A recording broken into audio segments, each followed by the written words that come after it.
हाथों को उठाएं, हर एक जन अपनी आंखों को बंद करें, अपने हाथों को उठाएं। कहें सर्वशक्तिमान परमेश्वर, आपके सिवा कोई नहीं है हमारा जो हमें पापों से, बीमारियों से और शैतानी बंदरों से छुटकारा दे सके। बोलो परमेश्वर, मेरा भरोसा आपके ऊपर है, क्योंकि आप मुझे छुड़ाने के लिए, आजाद करने के लिए और नया जीवन देने के लिए इस धरती के ऊपर आए। परमेश्वर, आज के दिन के लिए, आपकी सुंदर हजूरी के लिए हम आपका थैंक्स करते हैं। प्रभु यीशु मसीह के सामर्थी नाम में मांगते हैं। सब कहें आमीन, आमीन। एक बार जोर से तालियों के साथ परमेश्वर का थैंक्स करें। स्वागत है आप सबका परमेश्वर के घर में, परमेश्वर की जीवित प्रेजेंस में। सब बैठ जाओ अपने अपने स्थानों के ऊपर। मेरा यह विश्वास है कि आज जब टेस्टिमनीज को, गवाहियों को आप सुनोगे, तो आज खुदावंद का आत्मा आपको छुएगा और आप फेथ करेंगे। परमेश्वर हर तरह की प्रॉब्लम्स को, वो चाहे आपको बड़ी लगती है, दुनिया के लिए बड़ी है, दिमाग के लिए वो बड़ी है, लेकिन परमेश्वर के लिए वो बड़ा नहीं है। क्योंकि परमेश्वर ने कहा है कि जो विश्वास करेगा उसके लिए सब कुछ संभव है। जैसा तुम्हारा विश्वास है, वचन कहता है, वैसा तुम्हारे साथ होगा। तो जो वचन में लिखा है सिर्फ उसको फुलफिल करना है, पूरा करना है। गवाहियां आपके हाथों में होंगी। आज आपकी आशीष का दिन है यीशु मसीह के सामर्थी नाम में, जो हेवन से, जो स्वर्ग से परमेश्वर ने ठहराया आपके लिए। हालेलुया। तो आइए हम टेस्टिमनीज को सुनेंगे। सिस्टर, आप बताएं आपका नाम क्या है? रेबा दे। ओके, आप रहने वाले कहाँ के हैं? मैं कलकत्ता को रहने वाला। एक कहाँ पे बोलो? West Bengal. West Bengal. West Bengal से। ओके। 7 साल पहले आपके ऊपर दुष्ट आत्मा के अटैक होने शुरू हुए थे। दुष्ट आत्मा अटैक होता था, प्रॉब्लम होता था, स्नेक देखता था, ज्यादा प्रॉब्लम होता था, हाथने चलने प्रॉब्लम होता था, ये सब जकड़ रहता था, हाथ पैर सारी प्रॉब्लम होता था, काम पे जाने ज्यादा प्रॉब्लम होता था। और तब भी दवाई खाना था, वो डॉक्टर दिखाया, जितना बार डॉक्टर चेंज करके करके दिखाता तो उतना बार कुछ नहीं आता, किंतु बार बार खाली मेरे लगता था जो बड़ो बीमारी है मेरे पास, ऐसे कैसे होता है, चलने असुविधा होता है, ये होता है, सारी प्रॉब्लम होता है खाली। और धीरे धीरे करके आपके टांगों में, आपके बाजू में हमेशा वो सुन्न रहते थे, मतलब काम का कुछ नहीं होता था आपसे। तो आप दवाइयाँ खाई, डॉक्टर के पास गए, कुछ भी नहीं होता, डॉक्टर कोई फर्क नहीं पड़ा, फर्क नहीं पड़ता था, कुछ भी नहीं होता। एक एक समय लगता था मैं ऐसे जीवन जीना मुश्किल कर है। 2 बार मैं सुसाइड करने के लिए सोचा था, करने के लिए एक बार सब कुछ रेडी किया था, दौड़ी मोड़ी सब रेडी किया था, किंतु उसी टाइम पे एक आदमी आके मेरे को हुआ नहीं, जो मेरे को पढ़ाता था वो मास्टर, वो उस समय आ गया था। मतलब कि आपको इन 7 सालों में आपकी हालत इतनी खराब हो चुकी थी कि आप अपने आप को खत्म करने के बारे में सोचने लगे थे। खत्म करने में सोचा था, इतना दुखी हो चुके थे। ज्यादा दुखी है, काउके बोलने के लिए सब मजाक उड़ा के बोलता नहीं था, ज्यादा दुखी है, इतना प्रॉब्लम था, मेरे किसी को बोलने के लिए नहीं होता। एक मतलब मेरे मम्मी जानता था, और मेरे अनेक सपना था कि कुछ पूरा नहीं हुआ था, उसी के लिए कुछ करने के लिए नहीं होता था, ऐसे प्रॉब्लम है। तो आपको उसके बाद जी बताइए। उसके बाद मैं जब बेंगलोर आया था, उसके बाद भी एक आदमी को द्वारा मैं यीशु मसीह के बारे में सुना था, वो मेरे को बताया, सारी दिए, वो यीशु मसीह के बारे में बताया। उसको बात सुन के इतना विश्वास नहीं हुआ था, जो मैं इतना पूजा करता था, कुछ नहीं हुआ, अरे ये बोलता था इसमें क्या होगा, ऐसे लगता था। जो उसको बात सुनने के बाद अनेक सोचता था। तो एक दिन मैं रात को एक आदमी और एक लड़की बोला था, जो यीशु मसीह का प्रार्थना करो, देखो ठीक हो जाएगा। जब मैं वो एक दिन ज्यादा बीमारी था, इतना प्रॉब्लम था, डॉक्टर के पास जाने के लिए मेरे पैसा भी ज्यादा नहीं था, अब डॉक्टर को बताएगा तो क्या होगा, मैं समझ में नहीं आ रहा है जी मैं क्या कर सके। तो उसी टाइम पे रात को बैठ के वो लड़की जो बोला था जो प्रार्थना करने के लिए, मैंने आया कला का क्या प्रार्थना क्या करना है मेरे को मालूम नहीं था। मैं सोचा, बैठ के रो रहा था, पीठे में एक बड़ा फोड़ा हुआ था, वो उसी टाइम पे भूकर भी हुआ था, और एक्स जगह में मेरी एक बीमारी हुआ था, घाव हो गया था पूरा। मैं सोचा था ये डॉक्टर को दिखाने के लिए नहीं होगा, और डॉक्टर के पास जाएगा तो संग संगे वो ठीक नहीं होगा, तो क्या कर सके, मैं यही सोचने पड़ गया था। इतना क्या करे, पैसा भी ज्यादा नहीं है। एक दिन वो रात को बैठ के रो रहा था और बोलता है, हे प्रभु, तू यदि सत्य जिंदा खुदा हो থাকে ना, तू तो प्रमाण करके दिखा जे तू प्रभु है, ताले तेरे को ही विश्वास करेगा, तेरे को प्रार्थना करेगा। मैं यही बोला था, बोल के 1 घंटा थोड़े रो रहा था और प्रार्थना करते करते बैठा था, सोने के लिए नहीं हो रहा था, इतना दर्द है दिए। और 1 घंटा 2 घंटा रो के बाद में सो गया था। सुबह उठ के देखा है मेरे बीमारी तो नहीं है, जो फोड़ा था वो भी गायब हो गया था, और जो मेरे अंदर में जो बीमारी घाव हो गया था वो देखा पूरा सूख गया था, पूरा ठीक हो गया था। मैं समझ में नहीं आया जी ये कैसे हो रहा है, ये थोड़ा हो नहीं सकता है, डॉक्टर दिखाने से, जो दवाई खाने से नहीं हो सकता, तो 1 दिन में ऐसे कैसे ठीक हो गया है, मेरे को समझ में नहीं आ रहा है जी ये क्या। तो ये यही प्रभु है। उसके बाद में माना था जी इसको ही मैं ये करेगा, उसको बाद में खाली यीशु मसीह के ही प्रार्थना करता। तो बाइबल में नहीं था, तो एक जन के बोल के बाइबल लेके आया, बाइबल पढ़ते पढ़ते तो बार बार अटैक करता था, उस जो तो बाइबल पढ़ने तक बाइबल अटैक करता था, बाइबल पढ़ने देता नहीं।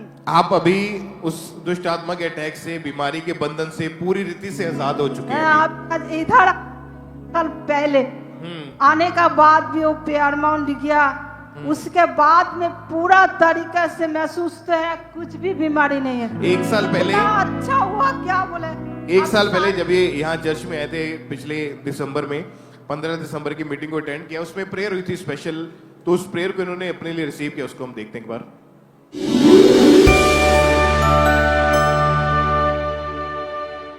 सारी दुष्ट आत्माएं जो आपकी लाइफ में काम करती हैं, अपने हाथों को उठा के बोलो, यीशु के नाम में मेरी जिंदगी को छोड़ के वो जाती रहे। खुदाबंद तेरे जीवित नाम में इन लोगों के लिए मैं घुटनों को टेकता हुआ प्रार्थना करता हूं, तेरे जीवित नाम में आज ये आजाद हो और चंगे हो जाएं और कभी वापिस सेम ना जाए। और जब इन्होंने प्रेयर को रिसीव किया, उसके बाद से 1 साल हो चुका है, ये बहन पूरी रीति के साथ आजाद है। परमेश्वर की तारीफ करें, थैंक यू जीसस बोलते हुए, इस गवाही के लिए, इस डिलीवरेंस के लिए, उस जीवित परमेश्वर के नाम को महिमा दे, अपने हाथों को उठाते हुए तालियों के साथ उस परमेश्वर का थैंक्स करें, इस बड़ी गवाही के लिए, इस बड़े छुटकारे के लिए।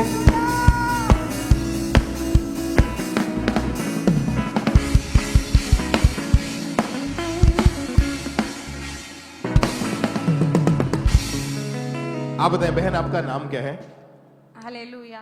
सारिਆਂ ਨੂੰ ਜੈਮਸਰੀ, मेरा नाम जसविंदर कौर है जी। रहने वाले कहाँ के आप? मेरा पिंड चीमा जी, जिला संगरूर। ओके, 2006 में आप बीमार हुए थे। हाँ जी। ओके, आप अपने लाइफ के एक्सपीरियंस को बताएं कि क्या प्रॉब्लम हुई थी, कैसे बीमारी शुरू हुई थी और क्या डॉक्टर्स बोलते थे, उसके बारे में बताएं आप। ब्रदर 2006 ਦੇ ਵਿੱਚ ਮੈਂ 10ਵੀਂ ਪਾਸ ਕਰਕੇ ਮੈਂ ਇੱਕ ਕਲੀਨਿਕ ਦੇ ਵਿੱਚ ਕੰਮ ਕਰਨ ਲੱਗੀ ਸੀ। ਉੱਥੋਂ ਮੈਨੂੰ ਨਾ ਬੁਖਾਰ, ਹਲਕਾ ਬੁਖਾਰ ਰਹਿਣ ਲੱਗ ਗਿਆ ਔਰ ਮੇਰੇ ਪੇਟ 'ਚ ਦਰਦ ਰਹਿਣ ਲੱਗ ਗਿਆ, ਮੇਰੇ ਸਿਰ 'ਚ ਦਰਦ ਰਹਿਣ ਲੱਗ ਗਿਆ। ਇਸ ਤਰ੍ਹਾਂ ਮੈਂ ਲਗਾਤਾਰ 6-7 ਮਹੀਨੇ ਬਿਮਾਰ ਰਹੀ। ਫਿਰ ਉਸ ਤੋਂ ਬਾਅਦ ਮੈਨੂੰ अन्य जगह ਤੇ ਵੀ ਲੈ ਕੇ ਗਏ, अन्य जगह ਤੇ ਵੀ ਮੈਨੂੰ ਲੈ ਕੇ ਗਏ ਤਾਂ ਮੈਨੂੰ ਮਤਲਬ ਉਹਨਾਂ ਨੇ ਵੀ ਦੱਸਿਆ ਕਿ ਹਾਂ ਬਈ ਇਹ ਤੇ ਕਿਸੇ ਨੇ ਕੁਝ ਕਰਿਆ ਹੈ। ਉਸ ਤੋਂ ਬਾਅਦ ਮੇਰੀ ਮੰਮੀ ਡੈਡੀ ਫਿਰ ਮੈਨੂੰ ਕਿਸੇ ਵੱਡੇ ਹਸਪੀਟਲ ਦੇ ਵਿੱਚ ਲੈ ਕੇ ਗਏ ਤਾਂ ਉਹਨਾਂ ਨੇ ਜਦੋਂ ਮੇਰੇ ਟੈਸਟ ਕੀਤੇ ਤਾਂ ਮੈਨੂੰ ਜਿਹੜੀ ਟੀਵੀ ਆਈ ਜੀ, ਮੇਰੇ ਅੰਦਰ ਫਲੂਇਡ ਬਣਦਾ ਸੀ, ਯੈਲੋ ਕਲਰ ਦਾ ਪਾਣੀ ਇੱਕ ਸਾਈਡ ਦੇ ਵਿੱਚ ਮੇਰੇ ਲੰਗਸ ਦੇ ਵਿੱਚ ਪਾਣੀ ਪੈ ਗਿਆ ਸੀਗਾ। ਉਸ ਤੋਂ ਬਾਅਦ ਫਿਰ ਮੇਰਾ ਜੀ 9 ਮਹੀਨੇ ਟ੍ਰੀਟਮੈਂਟ ਚੱਲਿਆ ਤੇ ਮੈਨੂੰ ਕੋਈ ਫਰਕ ਨਹੀਂ ਪਿਆ। ਫਿਰ 2009 ਦੇ ਵਿੱਚ ਸਾਨੂੰ ਕਿਸੇ ਨੇ ਪ੍ਰਭੂ ਯਿਸੂ ਮਸੀਹ ਬਾਰੇ ਦੱਸਿਆ ਤੇ ਅਸੀਂ प्रभु दे पावन दे विच आउण लगे। जब आपको पता चला कि आपको टीबी का रोग हो चुका है, हाँ जी, हाँ जी, आप कितने डॉक्टर्स के पास इलाज करवाने के लिए गए? मेरे कम से कम 4-5 डॉक्टर बदले ब्रदर जी। 3 हॉस्पिटल चो तो मेरी दवाई चलती सी जी, 2 सरकारी चो, 1 प्राइवेट चो, क्योंकि जिहड़ी प्रॉब्लम सी वो बहुत ज़्यादा सी। ਮੈਂ ਉੱਠ ਨਹੀਂ ਸਕਦੀ ਸੀ, ਮੈਂ ਤੁਰ ਨਹੀਂ ਸਕਦੀ ਸੀ। ਮੈਨੂੰ ਲੈਟਰਿਨ ਬਾਥਰੂਮ ਵੀ ਮੇਰੇ ਭੈਣ ਭਰਾ ਚੁੱਕ ਕੇ ਲੈ ਕੇ ਜਾਂਦੇ ਸੀ ਤੇ ਡਾਕਟਰ ਕਹਿੰਦੇ ਸੀਗੇ ਵੀ ਇਹਦੇ ਬਰਤਨ ਅੱਡ ਰੱਖੋ, ਇਹਦੇ ਕੱਪੜੇ ਅੱਡ ਰੱਖੋ। ਫਿਰ ਮੈਨੂੰ 2009 ਦੇ ਵਿੱਚ उस समय आपको संभालने वाला कौन था वे ऐसी हालत में? ਮੇਰੀ ਮੰਮੀ ਜੀ ਤੇ ਮੇਰੀ ਇੱਕ ਵੱਡੀ ਭੈਣ ਹੈ ਜੀ ਮੇਰੇ ਤੋਂ। डॉक्टर्स क्या कहते थे कि इस बीमारी का आपके फ्यूचर के ऊपर क्या असर पड़ेगा? ਡਾਕਟਰ ਨੇ ਜੀ ਮੇਰੇ ਫਿਊਚਰ ਦੇ ਵਿੱਚ ਇਹ ਕਿਹਾ ਸੀਗਾ ਵੀ ਮਤਲਬ ਤੁਸੀਂ ਇਹਦੀ ਮੈਰਿਜ ਨਾ ਕਰਿਓ, ਵੀ ਜਿਹੜਾ ਇਹਦਾ ਯੂਟਰਸ ਦੇ ਉੱਤੇ ਪਾਣੀ ਹੈ ਜਿਹੜਾ ਉਹ ਸੁੱਕ ਚੁੱਕਿਆ ਹੈ, ਵੀ ਮਤਲਬ ਇਹਦਾ ਯੂਟਰਸ ਹੈ ਜਿਹੜਾ ਉਹ ਸੁੱਕੜ ਗਿਆ ਹੈ ਤੇ ਜਿਹੜੀ ਆ ਇੱਕ ਸਾਈਡ ਦੀ ਮੇਰੀ ਲੰਗਸ ਹੈ ਉਹ ਬਿਲਕੁਲ ਸੁੱਕ ਗਈ ਹੈ, ਵੀ ਇਹਦੀ ਮੈਰਿਜ ਨਾ ਕਰਿਓ, ਉਹਦੇ ਬੱਚਾ ਨਹੀਂ ਹੁੰਦਾ। टीबी की बीमारी के कारण हाँ जी, हाँ जी। यूट्रस सुकड़ चुका है। हाँ जी। डॉक्टर का कहना था कि बेबीज नहीं होंगे। ਨਹੀਂ ਵੀ ਇਹਦੇ ਬੇਬੀ ਨਹੀਂ ਹੋਊਗਾ, ਤੁਸੀਂ ਇਹਦੀ ਮੈਰਿਜ ਨਾ ਕਰਿਓ। ਔਰ उस समय घर का माहौल कैसा था जब ऐसी बातें डॉक्टर बोल रहे थे? ਮੈਂ ਬ੍ਰਦਰ ਜੀ ਉਸ ਚੀਜ਼ ਨੂੰ ਮੈਂ ਐਕਸਪਲੇਨ ਨਹੀਂ ਕਰ ਸਕਦੀ ਕਿਉਂਕਿ ਮੇਰੇ ਪਰਿਵਾਰ ਦੇ ਵਿੱਚੋਂ ਇੱਕ ਮੈਂ ਸੀ ਜਿਹੜੀ ਪੜ੍ਹੀ ਲਿਖੀ ਸੀ ਤੇ ਮੈਨੂੰ ਮਤਲਬ ਮੰਜੇ ਦੇ ਵਿੱਚ ਪਈ ਦੇਖ ਕੇ ਮੇਰੇ ਮਾਪੇ ਬਹੁਤ ਹਤਾਸ਼ ਹੁੰਦੇ ਸੀ। ਮੇਰੇ ਭੈਣ ਭਾਈ ਮਤਲਬ ਮੇਰੇ ਰਿਸ਼ਤੇਦਾਰ ਇੱਥੋਂ ਤੱਕ ਕਹਿਤਾ ਸੀ ਵੀ ਹੁਣ ਇਹ ਬਚਦੀ ਨਹੀਂ ਹੈਗੀ। ਮਤਲਬ ਮੈਂ ਉੱਠ ਕੇ ਵਾਸ਼ਰੂਮ ਤੱਕ ਵੀ ਨਹੀਂ ਸੀ ਜਾ ਸਕਦੀ, ਮੈਨੂੰ ਚੱਕ ਕੇ ਲੈ ਕੇ ਜਾਂਦੇ ਸੀ ਵਾਸ਼ਰੂਮ 'ਚ ਵੀ। ਮਤਲਬ ਮੈਂ ਕੋਈ ਕੰਮ ਨਹੀਂ ਸੀ ਕਰ ਸਕਦੀ, ਟੋਟਲੀ ਬੈੱਡ ਤੇ ਸੀਗੀ ਮੈਂ। दवाइयाँ इलाज सब करके देख लिया था। ਸਾਰਾ ਕੁਝ अन्य जगह ਤੇ ਵੀ ਜਾ ਕੇ ਦੇਖ ਲਿਆ, ਡਾਕਟਰਾਂ ਕੋਲ ਗਏ, ਸੀਟੀ ਸਕੈਨਾਂ ਹੋਈਆਂ ਮੇਰੀਆਂ, ਰੰਗੀਨ ਐਕਸਰੇ ਹੋਏ, ਬਹੁਤ ਕੁਝ ਹੋਇਆ ਜੀ। उस समय आपको क्या लगता था कि ये बीमारी ठीक होगी या नहीं होगी? ਨਹੀਂ ਜੀ, ਮੈਂ ਮੇਰੀ ਮੰਮੀ ਉਹਨਾਂ ਨੂੰ ਇਹ ਕਹਿੰਦੀ ਹੁੰਦੀ ਸੀ ਵੀ ਮੈਂ ਤੋਂ ਬਰਦਾਸ਼ਤ ਨਹੀਂ ਹੁੰਦਾ, ਮੈਨੂੰ ਕੋਈ ਜ਼ਹਿਰ ਦਾ ਹੀ ਟੀਕਾ ਲਵਾ ਦਿਓ, ਮੈਂ ਤੋਂ ਦਰਦ ਨਹੀਂ ਸੀ ਬਰਦਾਸ਼ਤ ਹੁੰਦਾ ਕਿਉਂਕਿ ਜਿਹੜਾ ਮੇਰੇ ਪਾਣੀ ਸੀ ਨਾ ਉਹ ਬਹੁਤ ਜਲਾਂਦਾ ਸੀ ਬੈਕ ਤੱਕ। ਮੇਰੇ ਬੈਕ ਸਰੰਜਾ ਲਾ ਕੇ ਮੇਰੇ ਨਾ ਪੀਲਾ ਪਾਣੀ ਬੈਕ ਤੋਂ ਕੱਢਦੇ ਹੁੰਦੇ ਸੀ ਜੀ, ਉਹ ਲੀਟਰ ਪਾਣੀ ਕੱਢ ਦਿੰਦੇ ਸੀ ਜੀ ਮੇਰੇ। और इसकी वजह से आप अंदर से पूरी तरह से टूट चुके मैं थे। बिल्कुल हताश सी जी, मेरी जीवन की इच्छा शक्ति बिल्कुल खत्म सीगी। और इस चीज के बारे में किस किस को मालूम था? आपके परिवार, रिश्तेदार, आस पड़ोस? ਮੇਰੇ ਘਰ ਦੇ ਵਿੱਚ ਪਤਾ ਸੀ ਜੀ, ਮੇਰੇ ਮਤਲਬ ਰਿਲੇਟਿਵ ਨੂੰ 2-4 ਨੂੰ ਪਤਾ ਸੀ ਕਿਉਂਕਿ ਦੱਸਦੇ ਨਹੀਂ ਸੀ ਨਾ ਜੀ। ਵੀ ਆਲਾ ਕਹਿੰਦਾ ਵੀ ਜੇ ਮੇਰੇ ਮਤਲਬ ਐ ਹੁੰਦਾ ਸੀਗਾ ਵੀ ਜੇ ਕੋਈ ਰਿਸ਼ਤਾ ਕਰਾਉਣ ਵੀ ਵਾਸਤੇ ਗੱਲ ਕਰਦੇ ਸੀ ਤਾਂ ਐ ਕਹਿੰਦੇ ਹੁੰਦੇ ਵੀ ਇਹ ਤਾਂ ਟੀਵੀ ਦੀ ਖਾਦੀ ਹੋਈ ਆ, ਇਹਦਾ ਰਿਸ਼ਤਾ ਨਹੀਂ ਕਰਾਉਣਾ ਹੈਗਾ। 2-1 ਰਿਸ਼ਤੇ ਮੇਰੇ ਆਏ ਵੀ ਤਾਂ ਮੇਰੇ ਰਿਲੇਟਿਵ ਨੇ ਇਹੀ ਕਹਿਤਾ ਸੀ ਵੀ ਕੀ ਕਰੋਗੇ, ਟੀਵੀ ਦੀ ਖਾਦੀ ਹੋਈ ਆ। और इस वजह से आप डिप्रेशन में थे? ਮੈਂ ਬਹੁਤ ਜ਼ਿਆਦਾ ਡਿਪਰੈਸ਼ਨ 'ਚ ਸੀ ਬ੍ਰਦਰ, ਮੇਰੀਆਂ ਸਾਰੀਆਂ ਆਸਾਂ ਉਮੀਦਾਂ ਟੁੱਟ ਚੁੱਕੀਆਂ ਸੀ। आप इमेजिन करें कि उस समय 2006 में जब ये रोग शुरू हुआ तो कैसी हालत थी कि डॉक्टर ने बताया कि यूट्रस सुकड़ चुका है। अलग अलग तरह की बातें सुनने को मिली। आपको फिर यहाँ का अंकुरम निश्चित के बारे में कब पता चला था, कैसे पता चला था? ਮੇਰੀ ਨਾ ਇੱਕ ਛੋਟੀ ਸਿਸਟਰ ਪੜ੍ਹਦੀ ਸੀ ਜੀ 9ਵੀਂ ਕਲਾਸ ਦੇ ਵਿੱਚ, ਉਹਦੀ ਇੱਕ ਫਰੈਂਡ ਸੀ, ਫਿਰ ਉਹਨੇ ਦੱਸਿਆ ਸੀ ਸਾਨੂੰ। ਫਿਰ ਅਸੀਂ ਮਤਲਬ 2009 ਤੋਂ ਆਉਣ ਲੱਗੇ। 2013 ਦੇ ਵਿੱਚ ਪਾਪਾ ਦੀ ਮੀਟਿੰਗ ਸੀ ਜੀ ਲੁਧਿਆਣੇ ਦੇ ਵਿੱਚ, ਅਸੀਂ ਉੱਥੇ ਆਏ ਸੀ ਜੀ ਸਾਰਾ ਟੱਬਰ। ਮੈਂ ਪ੍ਰੇਅਰ ਨੂੰ ਰਿਸੀਵ ਕੀਤਾ, ਮੇਰੀ ਮੰਮੀ ਮੇਰੇ ਬ੍ਰਦਰ ਅਸੀਂ ਆਏ। ਉਸ ਤੋਂ ਬਾਅਦ ਜੀ ਮੇਰੀ ਮੈਰਿਜ ਮੇਰੀ ਮੰਮੀ ਨੇ ਕੀਤੀ ਨਹੀਂ, ਮਤਲਬ ਸੋਚਦੇ ਰਹੇ ਵੀ ਕੀ ਪਤਾ ਵੀ ਇਹ ਡਾਕਟਰਾਂ ਦਾ ਕਿਹਾ ਹੋਵੇ ਸੱਚ ਹੀ ਹੋਵੇ ਕਿਉਂਕਿ ਮੇਰੀ ਜਿਹੜੀ ਸਿਹਤ ਸੀ ਬਿਲਕੁਲ ਮਤਲਬ ਡੈਡ ਸੀਗੀ ਇੱਕ ਤਰ੍ਹਾਂ ਦੀ। ਮੈਂ ਚੱਲਦਾ ਫਿਰਦਾ ਇੱਕ ਪਿੰਜਰ ਸੀਗਾ, ਮਤਲਬ ਮੇਰੇ ਕੋਈ ਹੈ ਨਹੀਂ ਸੀ ਹੋਪ ਮੇਰੀ ਜ਼ਿੰਦਗੀ ਦੀ। ਪਰ ਪ੍ਰਭੂ ਨੇ ਮੇਰੀ ਜ਼ਿੰਦਗੀ ਦੇ ਵਿੱਚ ਚਮਤਕਾਰ ਕੀਤਾ। 2016 ਦੇ ਵਿੱਚ ਮੇਰੀ ਮੈਰਿਜ ਹੋਈ ਜੀ। आप यहाँ पे 2009 से फॉलो कर रहे थे? ਹਾਂਜੀ, ਮੈਂ ਡੀਡੀ ਪੰਜਾਬੀ ਤੋਂ ਪਾਪਾ ਦਾ ਜੀਵਨ ਦੀਆਂ ਗੱਲਾਂ ਸੁਣਦੀ ਹੁੰਦੀ ਸੀ ਜੀ। और तभी से आपको विश्वास था प्रभु के ਹਾਂ, ऊपर? ਮੈਨੂੰ ਪੂਰਾ ਵਿਸ਼ਵਾਸ ਸੀ ਜੀ, ਮੈਨੂੰ ਪ੍ਰਭੂ ਨੇ ਠੀਕ ਕਰਤਾ। आपने प्रभु को नहीं छोड़ा? ਨਹੀਂ ਜੀ, ਮੈਂ ਬਹੁਤ ਗੱਲਾਂ ਵੀ ਸੁਣੀਆਂ ਪਰ ਮੈਨੂੰ ਮਤਲਬ ਇਹ ਹੁੰਦਾ ਸੀ ਵੀ ਲੋਕ ਕਹਿੰਦੇ ਲੈ ਹੁਣ ਤੁਸੀਂ ਜੱਸੂ ਵਾਲੇ ਬਣ ਗਏ, ਤੁਸੀਂ ਧਰਮ ਬਦਲਤਾ, ਤੁਸੀਂ ਐ ਹੋ ਗਏ। ਮੈਂ ਕਹਿੰਦੀ ਸੀ ਨਾ, ਮੇਰੇ ਪ੍ਰਭੂ ਨੇ ਮੈਨੂੰ ਚੰਗਾ ਕੀਤਾ। ਮੇਰੇ ਪ੍ਰਭੂ ਨੇ ਮੇਰਾ ਆ ਚੀਜ਼ ਜਿਹੜੀ ਖੜ ਚੁੱਕੀ ਸੀ, ਮੈਂ ਪਾਣੀ ਦਾ ਗਲਾਸ ਨਹੀਂ ਸੀ ਚੱਕ ਕੇ ਪੀ ਸਕਦੀ, ਪਰਮੇਸ਼ਰ ਨੇ ਮੈਨੂੰ ਬਲੈਸ ਕੀਤਾ। ਮੈਂ ਉਸ ਤੋਂ ਬਾਅਦ ਕੰਮ ਕੀਤਾ, ਖੇਤਾਂ ਦੇ ਵਿੱਚ ਵੀ ਕੀਤਾ, ਫੈਕਟਰੀ 'ਚ ਵੀ ਕੀਤਾ, ਪਰ ਪਰਮੇਸ਼ਰ ਨੇ ਮੈਨੂੰ ਹਰ ਚੀਜ਼ ਤੋਂ ਬਚਾ ਕੇ ਰੱਖਿਆ। 2016 ਦੇ ਵਿੱਚ ਮੇਰੀ ਮੈਰਿਜ ਹੋਈ। 2016 में आपकी शादी हुई ਹਾਂਜੀ और 2016 में ही आपने चर्च में आके प्रेयर को रिसीव किया था। ਹਾਂਜੀ, ਮੈਂ ਪ੍ਰੇਅਰ ਨੂੰ ਰਿਸੀਵ ਕੀਤਾ। ਫਿਰ ਉਸ ਤੋਂ ਬਾਅਦ 9 ਮਹੀਨੇ ਪ੍ਰਭੂ ਨੇ ਮੇਰੀ ਪ੍ਰੈਗਨੈਂਸੀ ਸੰਭਾਲੀ। ਫਿਰ ਮੇਰੇ ਬੇਬੀ ਬੁਆਏ ਹੋਇਆ ਜੀ। ਪਰਮੇਸ਼ਰ ਨੇ ਮੈਨੂੰ ਬੇਟੇ ਨਾਲ ਬਲੈਸ ਕੀਤਾ ਜੀ। ਫਿਰ ਉਸ ਤੋਂ ਬਾਅਦ ਮੈਂ ਪ੍ਰਭੂ ਦਾ ਬਹੁਤ ਧੰਨਵਾਦ ਕੀਤਾ। ਪਰਮੇਸ਼ਰ ਨੇ ਮੈਨੂੰ ਸੱਚੀ ਜਿਉਂਦਿਆਂ ਚ ਕਰਤਾ ਤੇ ਆਪਣੇ ਭੈਣ ਭਾਈਆਂ ਦੇ ਵਿੱਚ ਮੈਨੂੰ ਖੜਾਉਣ ਜੋਗੀ ਕਰਤਾ, ਕਿਉਂਕਿ ਮੇਰੇ ਜਿਹੜੇ ਨਾਲ ਦੇ ਮੇਰੇ ਛੋਟੇ ਭੈਣ ਭਾਈ ਸੀ, ਸਭ ਦੀ ਮੈਰਿਜ ਹੋ ਚੁੱਕੀ ਸੀ, ਸਭ ਦੇ ਬੱਚੇ ਹੋ ਗਏ ਸੀ। ਇੱਕ ਮੈਂ ਸੀ ਜਿਹੜੀ ਕੁਆਰੀ ਸੀ, ਕਿਉਂਕਿ 27 ਸਾਲ ਦੀ ਉਮਰ ਹੋ ਗਈ ਸੀ ਮੇਰੀ। ਸਾਡੇ ਮਤਲਬ ਜਿਹੜਾ ਸਾਡਾ ਪਰਿਵਾਰ ਆ ਉੱਥੇ 18 ਸਾਲ ਤੋਂ ਬਾਅਦ ਬੇਟੀ ਦੀ ਮੈਰਿਜ ਕਰ ਦਿੰਦੇ ਆ ਜੀ। ਮੈਨੇ 27 ਸਾਲ ਦੀ ਮੈਰਿਜ ਹੋਈ ਜਦੋਂ ਪ੍ਰਭੂ ਨੇ ਜਦੋਂ ਮੈਨੂੰ ਬੇਟਾ ਦਿੱਤਾ, ਤਾਂ ਫਿਰ ਮੇਰੀ ਜ਼ਿੰਦਗੀ ਦੇ ਮਤਲਬ सब कुछ मेरा आसान हो गया। हालेलुया। और उसके बाद एक बेटी भी उसके हुई। बाद जी मैनू बेटे तो बाद मैनू डॉक्टर ने कहा कि जेड़ी तेरी सेहत आ उस दे हिसाब नाल भी तू दूसरा चांस ना लई, पर मेरा फेथ परमेश्वर ते सी। जदों लॉकडाउन लग्या तां प्रभु ने मैनू फिर प्रेगनेंसी नाल ब्लैस कीता ते मैं प्रभु मूरे इक्को ही मंग रखी सी कि प्रभु मैनू बेटा तां तू दिता, हुण मैनू बेटी भी देई। तां परमेश्वर ने 2021 दे विच मैनू बेटी नाल ब्लैस कीता। ओ बस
तारीफ करें एक बार जोर से कलीसिया।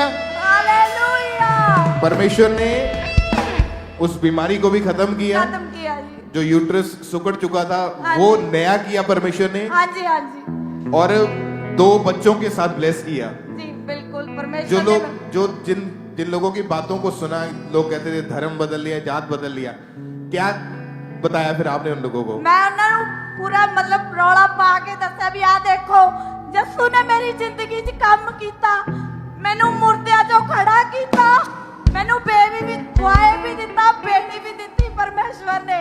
ते अज मैं सारा नू हिक ठोक के कहनी आ कि असीं हालेलुया वाले आ। हालेलुया। मुबारक बने वो इंसान जिसका बने रहनुमा। मुबारक बने वो इंसान जिसका बने तू रहनुमा। उस शख्स को मिले हमेशा की जिंदगी, जब सीखता है वो तेरी कविंदगी। उस शख्स को मिले हमेशा की जिंदगी, जब सीखता है वो तेरी कविंदगी। रहे जला लुभाती इब्ने खुदा ये सुना आसरी। रहे जला लुभाती इब्ने खुदा ये सुना आसरी।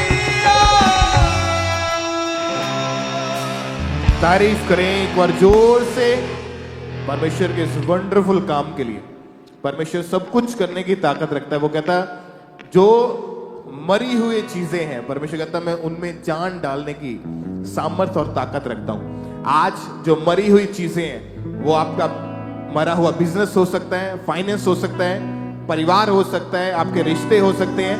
परमेश्वर कहता है उनको मैं नया करूंगा और उनको जीवन दूंगा। आज आप परमेश्वर के घर से उसकी सामर्थ्य को रिसीव करके वापस जाओगे यीशु मसीह के सामर्थ्य नाम में। Thank you Jesus. ऊंची आवाज में तारीफ करें इक्लेसिया। आप बताएं बहन, आपका नाम क्या है? मेरा नाम मोनिका है और मैं एमपी से हूँ, इंदौर से। ओके, क्या टेस्टमनी है, गवाही आपकी बताएं आप। मेरी ये गवाही है कि मैं जब छोटी थी, हमारे घर में हम 4 बहनें हैं और उसमें से एक मैं हूँ और एक भाई है मेरा। तो जब मैं छोटी थी 4 महीने की, तभी से मेरे मम्मी पापा ने मेरे नाना नानी को दे दिया था मुझे। और मैं जब जैसे जैसे बड़ी होने लगी तो मेरे अंदर एक चीज़ आने लगी कि कोई मेरे से प्यार नहीं करता और प्यार नहीं करता। ऐसे करके मैं जब भी बिस्तर पे लेटती थी तो मेरे रात में मेरे अंदर यही चीज़ होने लगती थी कि मेरे जीने का कोई मकसद नहीं है और मैं मर जाऊं बस। ऐसे ही ऐसे टॉट मेरे अंदर आने लगे शुरू से ही, जब बचपन से ही मैं अपने बिस्तर को सिर पे डाल के चुपचाप अंदर अंदर रोती थी। और जैसे जैसे मैं बड़ी होती गई मेरे अंदर एक चीज़ आने लगी कि मतलब जैसे मैं हिंदू बैकग्राउंड से हूँ तो वहाँ पर कहते हैं कि माँ ही सब कुछ है, संसार को बनाने वाली ही माँ है। तो ये चीज़ मेरे अंदर आने लगी जब मेरे घर के पास में एक मंदिर था देवी का। और आप ये बताएंगे, जब 13 साल की उम्र में आप डिप्रेशन में चले गए, यस, तो मन में नेगेटिव थॉट्स, ऐसी चीजें आपके घूमती रहती थी जी। क्या क्या पारिवारिक माहौल कैसा था उस समय? फैमिली वाले क्या बोलते थे? परिवार वाले ये बोलते थे कि पता नहीं क्या है, इस लड़की का क्या बनेगा, क्या करेगी ये आगे चल के। ये मतलब चिड़चिड़ करती थी मैं, बहुत ज़्यादा गुस्सा करती थी और घर वाले बस मेरे ऊपर कोई भी ध्यान नहीं देता था। मुझे लगता था कि कोई भी समझता ही नहीं है मुझे, कोई है ही नहीं मेरा। उसके बाद आपने क्या काम करना शुरू किया? मैं बचपन से ही मेरे मन में ये आने लगा कि परमेश्वर ही सब कुछ है, भगवान ही सब कुछ है और इस दुनिया में कोई भी नहीं है। तो मेरे घर के पास में एक छोटा मंदिर हुआ करता था। हम परमेश्वर की महिमा करेंगे। और उसके बाद आपने खुद तांत्रिक का काम करा? यस। आप खुद तांत्रिक थे? यस। लोगों का उपाय करते थे? यस। लोग मिलने के लिए आते थे? यस। आप अपनी लाइफ में सेटिस्फाइड नहीं थे? नहीं थी। अपनी लाइफ के बारे में बताएं, अपनी लाइफ में किस चीज की शिकायत थी आपको? मेरे अंदर एक शांति नहीं थी। मैं बहुत ज्यादा गुस्सा करती थी। घर वाले कुछ भी बोलते थे, हमेशा वो सही बोले गलत बोले, जो मुझे सही लगता था बस मैं वही करती थी। जैसे एक लीडर का माइंड कैसे होता था वैसे ही बस मेरे मन में यही चलता रहता था कि ये मुझे क्यों नहीं समझते। और मेरे अंदर एक पीस नहीं था, शांति नहीं थी। हमेशा गुस्सा करती थी मैं, बहुत ज्यादा गुस्सा करती थी। और इसी वजह से आपकी परिवार में किसी से बनती नहीं थी? किसी से नहीं बनती। घर का सामान तोड़ फोड़ देना, एक तरह से पागलों की जैसी हालत हो चुकी थी। यस। ओके, फिर आपकी लाइफ में कैसे परमेश्वर ने मिरेकल किया, कैसे आपकी लाइफ ट्रांसफॉर्म हुई? जब 2018 में मैं प्रभु में आई, 2018 में एक फेसबुक के द्वारा मैं एक कंपनी। आपको उस समय अलग अलग तरह की बीमारियां भी रहनी शुरू हो चुकी थी, जैसे टांगों में नसें ब्लॉक रहना, पेन होने लगा था मुझे टांगों में। तो आप डॉक्टर्स के पास भी गए, इलाज करवाया? यस। और टोटली बेड के ऊपर थे आप? नहीं, बेड पर तो नहीं थी, मगर मुझे हमेशा पेन रहता था पैरों में। ऐसे करते करते मैं जॉब भी करती थी साथ में, जॉब के साथ साथ में बस पेन होता था। कोई भी डॉक्टर के पास में जाती थी, 3000 2000 3000 अलग अलग डॉक्टर बदल के देखे, हर बार इतनी मेडिसिन आती थी। और कोई बोलता था जहाँ जाने का मैं उस डॉक्टर के पास में चली जाती थी। अच्छे स्पेशलिस्ट के साथ में गई मैं, पर वहाँ पर भी कोई आराम नहीं मिला। आखिरी स्टेज में डॉक्टर ने बोल दिया था कि इनको ऑपरेशन करवाना पड़ेगा, उसका भी कोई पक्का नहीं है कि ये हील ही हो जाएंगे। उसके बाद किस चीज का ऑपरेशन था वो नस ब्लॉक हो गई थी मुझे, टांगों की नसें। यस। ओके, उस चीज का डॉक्टर बोलते ऑपरेशन करेंगे जी, और उसकी भी कोई गारंटी नहीं थी कि मतलब आपका चलना फिरना भी कम हो गया था? यस, बिल्कुल ऐसा हो गया था कि मैं थोड़ी दूर चलती थी फिर बैठ जाती थी, थोड़ी देर चलती थी फिर बैठ जाती थी। ओके, आपको यहाँ का अंकुरम मिनिस्ट्रीज के बारे में कैसे मालूम हुआ था? अंकुरम मिनिस्ट्री का जिस भाई ने मुझे परमेश्वर के बारे में बताया था, उन्होंने मुझे फर्स्ट में यहाँ की गवाहियों की वीडियोस, पापा की वीडियोस मुझे भेजी थी।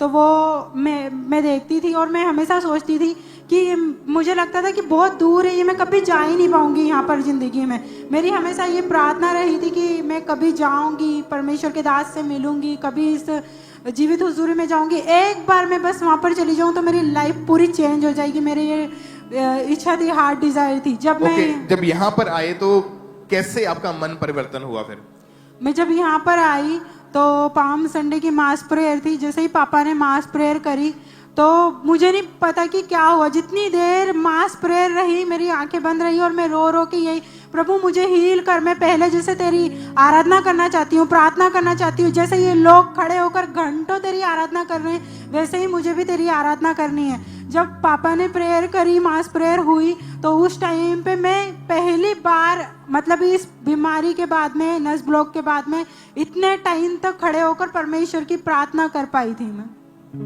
तारीफ करें कलीसिया, पहले जोर से तालियों के साथ परमेश्वर का थैंक्स करें। और जब इन्होंने चर्च में आकर प्रेयर को रिसीव किया, 2 अप्रैल 2023 की बात है, उस मीटिंग में जो प्रेयर हुई उसको हम देखते हैं।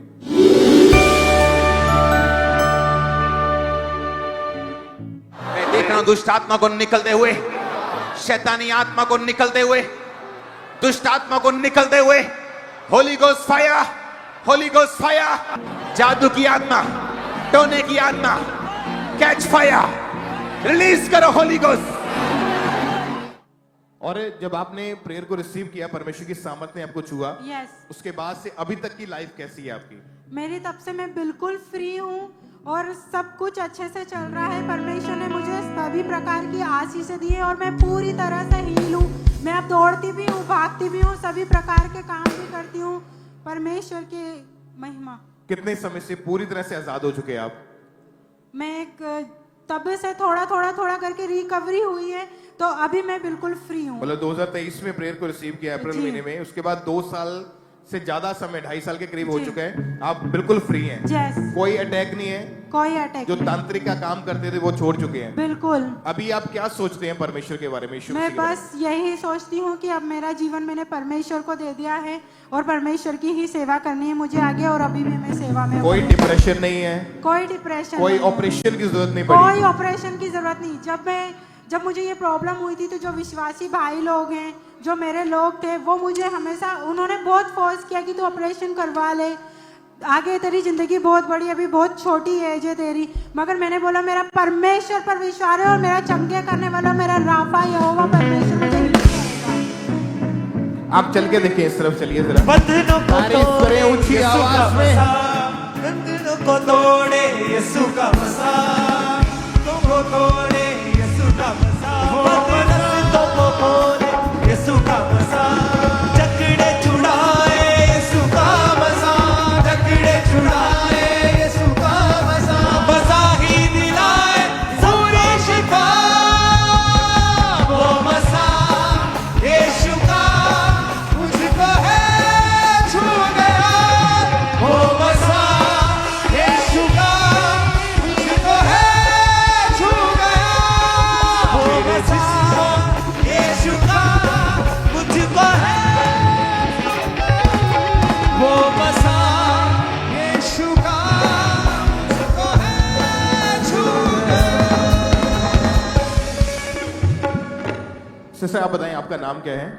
मेरा नाम सुमन है, रहने वाले कहाँ के आप? उत्तराखंड से आए हम। ओके, बताएं क्या टेस्टमनी है? आपको डिप्रेशन के अटैक थे, क्या था आपकी लाइफ में उस समय?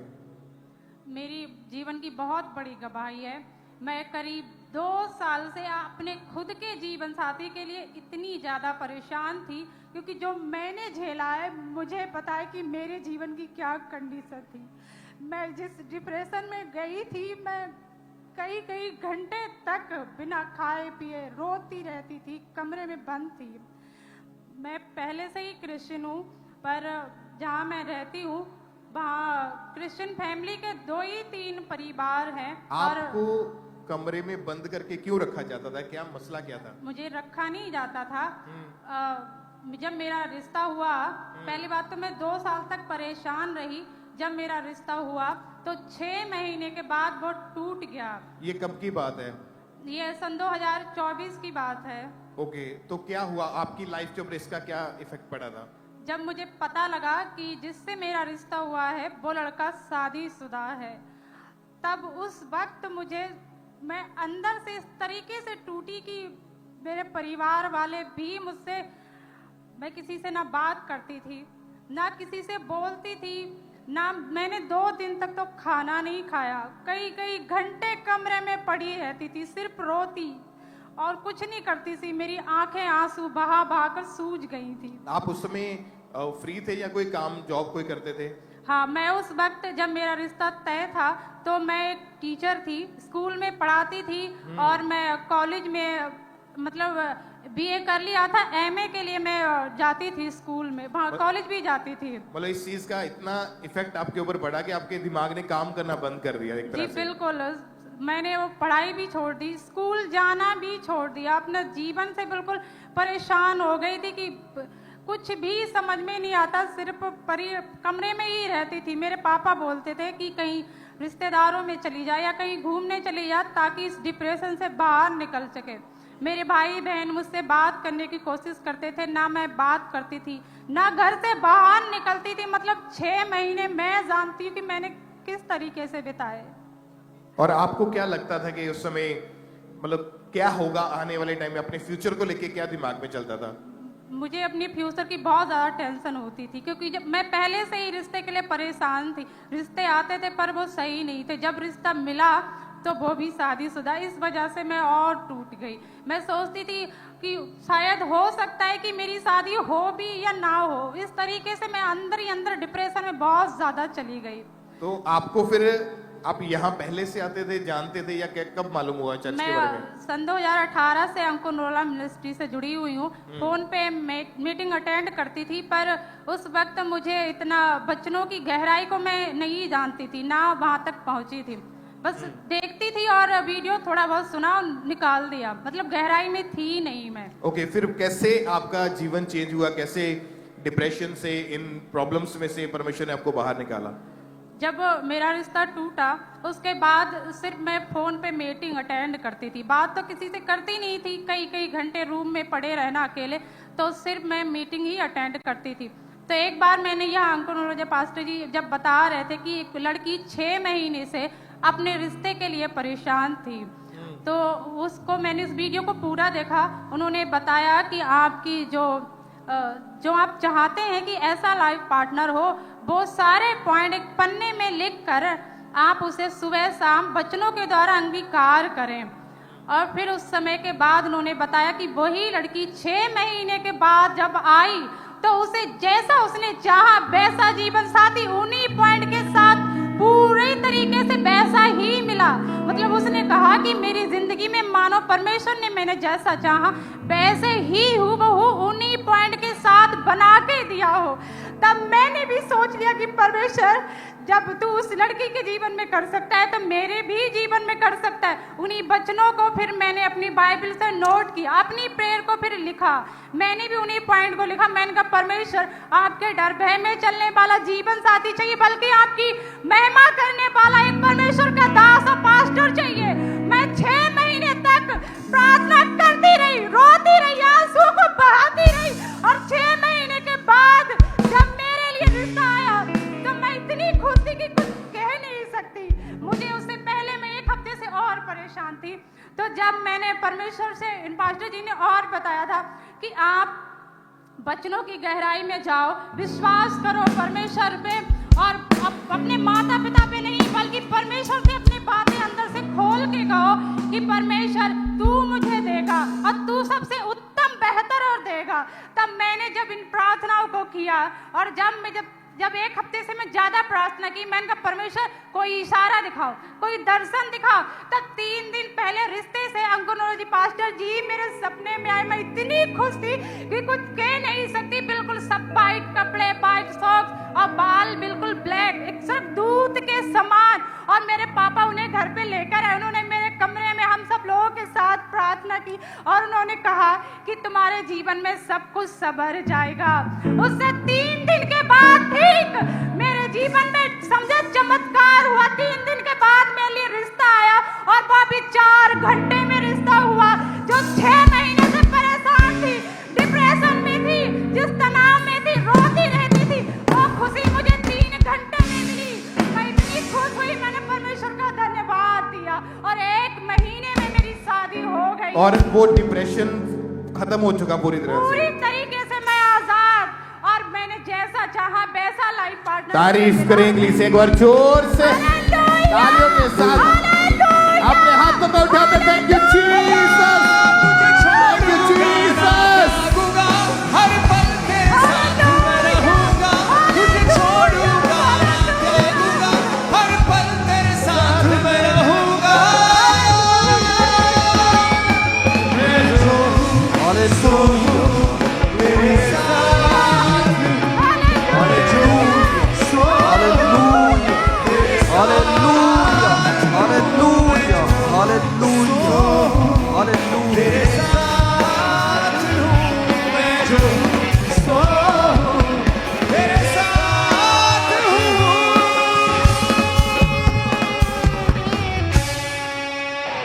जोर से बोले हालेलुया। एक बार फिर से ऊंची आवाज से हालेलुया। तो आइए हम इसी तरह से और टेस्टिमनीज को सुनेंगे कि कैसे परमेश्वर ने उनके जीवन में काम किया। तो ब्रदर अपना नाम बताएं, कहाँ के रहने वाले आप? मैं हरिद्वार के पास शाहपुर है, वहाँ पे मेरा गांव है। क्या नाम है आपका? रमेश नाम है। आपकी टेस्टिमनी में आपने लिखा कि 17 साल पहले आपने नशा करना स्टार्ट किया था। हाँ, कैसे नशे वो आपकी लाइफ में स्टार्ट हुए थे, कैसे शुरू हुआ था, आप बताएं अपनी टेस्टिमनी को। मेरी टेस्टिमनी ये है, मेरे पापा कैंटीन चलाते थे। वो ठेके के पास में कैंटीन थी और वो वहाँ पे दारू पिलाई जाती थी। और तो मैं भी देख देख के मैंने सोचा उनको, यार चल तू भी एक पैक मार ले। तो मैंने भी अचानक से थोड़ी सी पी ली, मुझे भी अच्छा लगा और मैं अजीब अच्छा लगा। तो मैंने भी शाम के टाइम डेली थोड़ी थोड़ी लेते चलेगा, ज़्यादा पीते चलेगा। फिर चौकड़ी दोस्तों के साथ में पीनी स्टार्ट कर दी और बहुत ज़्यादा पीने लगा। ओके, उसके बाद आपके नशे जो थे वो बढ़ते चले गए। हाँ, वो फिर मैं दिलबाग तम्बाकू ये सब चीज़ें खाता चलेगा। और दुकान पे वो मेडिकल से गोली आती है नशे की, मैं भी खाता बहुत ज़्यादा से ज़्यादा जेब भर भर के गोलियां रखता था। और शाम को दारू भी बहुत पीता था। और आपने लिखा कि जितना आप कमाते थे सारा नशे में उड़ा देते थे आप। हाँ, क्या काम करते हैं आप? मैं गंगा में नदी में काम करता था। बुग्गी कलेसर पे माल डालता था। 10-10 चक्कर 5-5 हजार 6-6 हजार रुपये कमाता था। बाकी जो थोड़ा बहुत घर में सामान देना था वो दे दिया, बाकी सब जेब में रख के ठेके पे चल जाता था। दोस्तों के साथ में छक के पीता था। 1-2 बजे घर आता था। रोटी नहीं खाता था, घर में नहीं खाता था, बाहर ही खाता था। सारी ऐसी कमाई आपकी नशे में चली जाती थी। नशे में चली जाती थी। और उसके बाद आपने लिखा कि आप गलत कामों में भी चले गए थे, आप पवित्रताई में आपकी लाइफ चली गई थी। क्या करते थे आप? वे विचार में चले गया था, कुछ गलत तरीके। जब से फिर मैं ये मेरे घर वालों ने सोचा गलत चल रहा है तो मैं कहने लगे इसकी शादी कर दो और भाई ये नशा छोड़ देगा। उसके बाद आपकी मैरिज हुई? मेरी शादी हो गई। फिर मैरिज के बाद आपने नशा छोड़ा कि नहीं छोड़ा? मैंने नशा नहीं छोड़ा। फिर घर में कैसे हालात थे फिर आपके? मेरे घर में और बुरे हालात हो गए। मैं फिर मेरी जो वाइफ थी वो भी मैंने छेती थी, मैं डेरी छेता था, वो घर चले गई अपने। मारपीट करते थे? मारपीट करते थे और वो आपको छोड़ के चली गई? वो छोड़ के चले गई। फिर कभी आपके मन में आया नहीं कि आप नशा छोड़ दें या आप छोड़ना चाहते थे? आया कभी आपके मन में? आज मेरे मन में जब ये आदमी इतनी सुबह का टाइम उठता था मुझे महसूस होता था मगर यार दारू छोड़ दे यार, गलत है और घर के भी बहुत परेशान है। तो लेकिन फिर भी मैं सुबह ही 4 बजे उठ के दारू पी लेता था और सुबह से शाम तक दारू ही पीता था, कभी करता था। नशा छोड़ने के लिए आपने मेडिसिन खाई, अन्य जगहों पर गए, लेकिन कोई भी नशा नहीं छूटा आपका? कोई भी नशा नहीं छूटा। ओके, उसके बाद फिर घर में कैसे हालात थे, क्या चलता था नशे की वजह से? घर में क्या क्या चलता था आपका? घर में यही चलता था, वो पिताजी और माँ दवाई दुई देते थे, लाग इधर उधर इलाज करा देते अन्य जगह, कहीं भी मैं ठीक नहीं होता। दवाई खिलाई, खून की उल्टी हुई, मुझे चेता, मेरे पैर ऐसे मोटे मोटे कर दिए, लेकिन मैं फिर भी दारू नहीं छोड़ी। ओके, फिर अंकुर नरूला मिनिस्ट्री के बारे में कैसे पता चला? वो भाई पास्टर जी हैं, मैं जब उन्होंने देखा उनको भाई मेरे से भी मतलब ठीक नहीं हो रहा है तो फिर इसको लेके चलते हैं। यहाँ पे मैं दारू पी रखी थी बहुत, ये ट्रेन में गिर के ले गए मुझे, बड़ी मुश्किल से 2-3 आदमी ले गए और मुझे यहाँ पे ले गए। और फिर यहाँ पे जब ले गए तो मैंने सेवा था, मुझे पता ही नहीं। तो जब यहाँ पे हैंड प्लेयर हुई मेरी यहाँ, तो पास्टर ने हैंड प्ले करी मेरे सिर पे। तो आज का दिन ही था। तो उसके बाद में फिर जब मेरी प्रेयर हुई तो मैं अगले, जब मुझे फिर भी पता नहीं लगा, अगले दिन फिर भी मैंने पी। फिर शनिवार को मुझे ऐसी दिक्कत हुई जैसे कि मैं मरने वाला, मतलब मैं दारू पी रहा तो गड़बड़ हो रही, दारू पी रहा तो गड़बड़ हो रही। फिर मैंने पीने का नहीं, मैंने पी नहीं। उसके बाद अगले दिन फिर मैं संडे में पास्टर जी के, दान सिंह जी के भाई जी के यहाँ मैं संगति में बैठा। मैंने कहा मैं थोड़ा ठीक हूँ, जैसे कि आपने मेरी हैंड ब्रेक कराई तो मैं थोड़ा, अब मुझे मेरा दारू का मन नहीं कर रहा, अब मैं अब पूरी तरीके से ठीक हूँ। 15 दिसंबर 2024 को प्रार्थना को रिसीव किया था आपने। तो आइए हम सबसे पहले उस सामर्थी प्रार्थना को सुनते हैं जिनके द्वारा परमेश्वर ने इनकी लाइफ में डिलीवरेंस को दिए।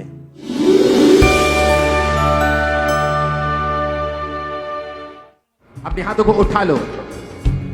उन भाइयों के लिए जो नशों में हैं, वो भाई वो बहन जो नशा करते हैं, चाहे वो आपकी फैमिली के हों, चाहे वो आप हों, अपने दिल पे हाथ रखो, हार्ट पे हाथ रखो, छाती पे हाथ रखो राइट नाउ।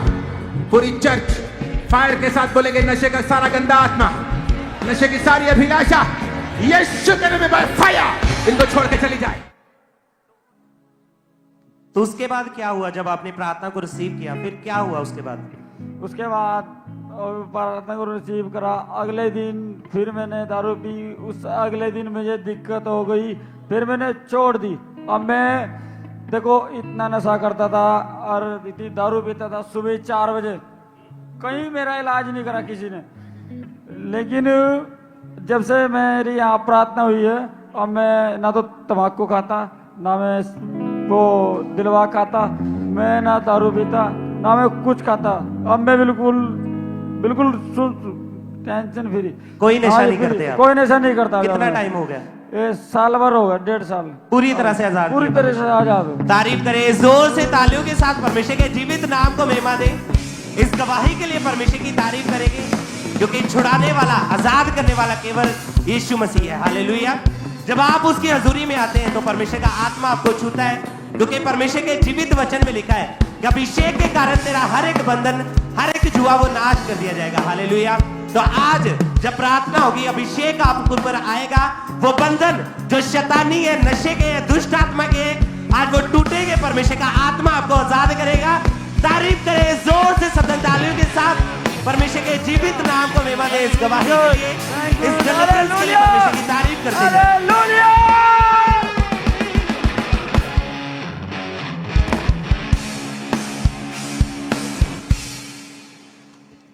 आप बताएं भाई, आपका नाम क्या है? मेरा नाम रॉबिन है। रहने वाले कहाँ के आप?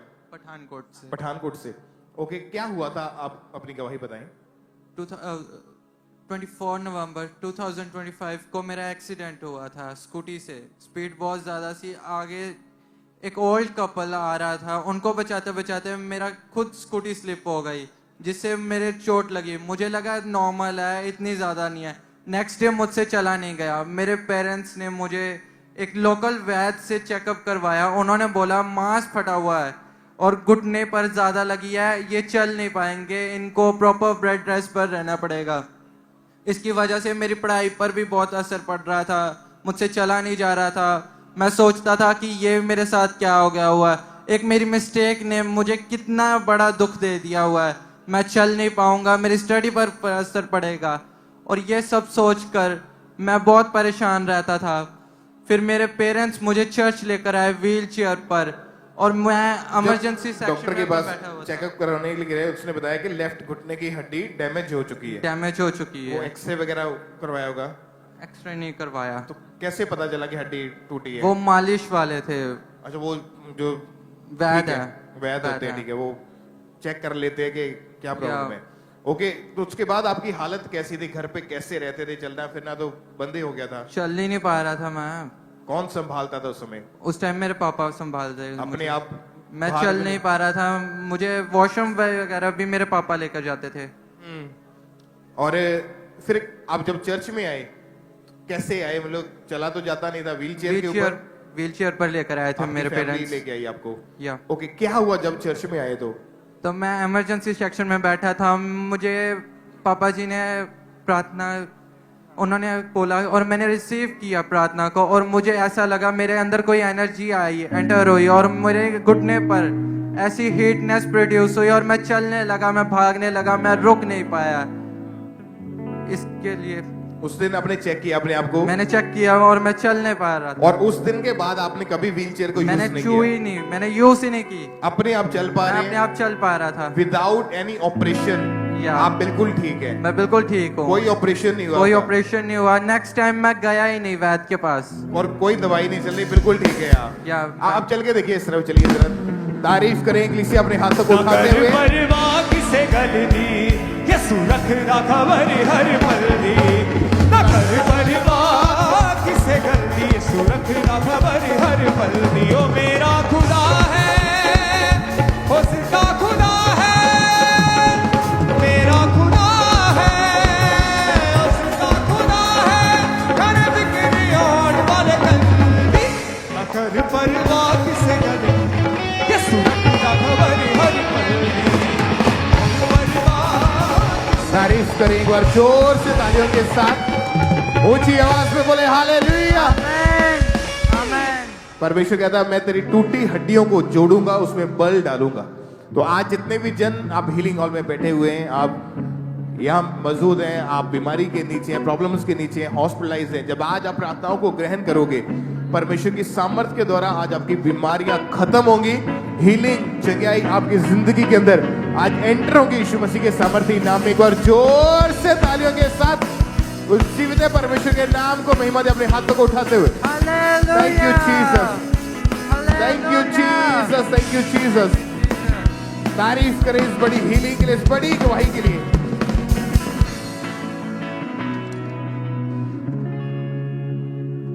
भाई आप बताएं आपका नाम क्या है? जय मसीह के ब्रदर, मेरा नाम धर्मेंद्र सिंह हुआ, मैं राजपूत जाति से बिलोंग करता हूँ। ओके, हम लोग बहुत बीमार रहते थे, मैं भी, मेरी फैमिली भी 2016 से बहुत बीमार रहते थे और मेरे अंदर डर की स्पिरिट काम करती थी। 2016 से जी डर की स्पिरिट काम, आपके परिवार के अंदर भी? मेरे अंदर डर की स्पिरिट काम करती थी और मेरे बाल बच्चे कभी भी बीमार पड़ जाते थे, कभी भी हॉस्पिटल में एडमिट करना पड़ता था और मुझे इस बात की बहुत चिंता रहती थी कि मेरे पास पैसे होने चाहिए। इसके लिए मैंने मेडिक्लेम भी ले रखा था और फैमिली डॉक्टर भी रखा हुआ था। आपके मन में किस चीज का शैतान डर डालता था? कि मैं कहीं जा रहा हूँ, मेरे साथ कुछ हो ना जाए, मैं बीमार ना पड़ जाऊँ या कोई एक्सीडेंट ना हो जाए। बड़ा जैसे कहीं का मैं सफ़र करता था तो मेरे अंदर ये डर की आत्मा काम करती थी, इसके वजह से मेरे अंदर गैस बनता था और मैं सही कुछ ना कुछ बीमार पड़ ही जाता था। इसके लिए हमको कहीं आने जाने में बहुत प्रॉब्लम होती थी। और हमेशा इन्हीं चीजों के बारे में आप हमेशा सोचते रहते जी, थे? जी जी, माइंड हमेशा अपसेट रहता था, डिस्टर्बेंस रहती थी जी। और फैमिली में कभी कोई बीमार हो जाता था। जी जी। आप जानते हैं कि ये एक शैतानी एक होल्ड है, लोगों को ये इस बात की समझ तब आती है जब वो मसीह में आते हैं। ये कोई इत्तेफाक नहीं है कि आज एक व्यक्ति बीमार, अगले हफ्ते दूसरा हो गया, फिर तीसरा हो गया, आज ये बच्चा बीमार है, कल को वाइफ बीमार हो गई, फिर छोटा बच्चा बीमार हो गया, भाई खुद बीमार है। ये कोई इत्तेफाक नहीं है, ये एक शैतान ने होल्ड बना के रखा है।